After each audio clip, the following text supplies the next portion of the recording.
രാഹുൽ മാങ്കൂട്ടത്തിൽ എന്നെ ലൈംഗിക വൈകൃതപരമായിട്ടുള്ള 2 മെസ്സേജുകളാണ്. അതായത് നിന്നെ എനിക്ക് റേപ്പ് ചെയ്യണം, നീ ഒന്നെങ്കിൽ ഹൈദരാബാദിലേക്ക് പോകാം അല്ലെങ്കിൽ ബാംഗ്ലൂർക്ക് പോകാം എന്ന 2 മെസ്സേജുകളാണ് എനിക്ക് അയാളുടെ ഭാഗത്തു നിന്ന് ഉണ്ടായത്.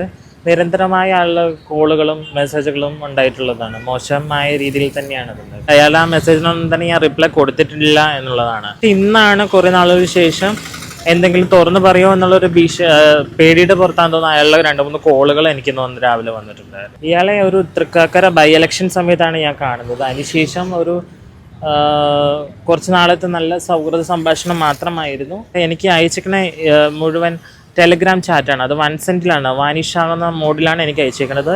അതിൻ്റെ നിയമസാധ്യതകൾ പരിശോധിച്ച ശേഷം കംപ്ലൈൻ്റ് ആയിട്ട് മുന്നോട്ട് പോകും. ഞാൻ ഫ്രീസായി പോയി എന്നുള്ളതല്ല, കാരണം ഒരിക്കലും ഒരാളിങ്ങനെ കാണണം സംസാരിക്കണം എന്ന് പറയുന്ന അപ്പുറം ഒരു റേപ്പ് ചെയ്യണം എന്നുള്ള മെസ്സേജാണ്. അത് വളരെ വേദനപ്പെടുത്തുന്ന ഒന്ന് തന്നെയാണ്. ഇപ്പോഴും എനിക്ക് അതിൽ നിന്നൊരു ഷോക്ക് തന്നെയാണ്. ട്രാൻസ്ജെൻഡർ കോൺഗ്രസ് എന്ന് പറയുന്ന ഒരു സംഘടനയുണ്ട്, കോൺഗ്രസ് തന്നെ. അവരോട് ഷെയർ ചെയ്തിട്ടുണ്ട്, അവർ സപ്പോർട്ട് പിന്തുണ അറിയിച്ചിട്ടുണ്ട്. ഞാൻ BJP അനുഭാവിയായിട്ടുള്ള വ്യക്തിയാണ്, അയാൾ കോൺഗ്രസ് ആയിട്ടുള്ള വ്യക്തിയല്ല. പക്ഷേ ഞങ്ങൾ തമ്മിലുള്ള ആ ഇലക്ഷന് ശേഷം നല്ലൊരു സൗഹൃദം ഉണ്ടായിരുന്നു.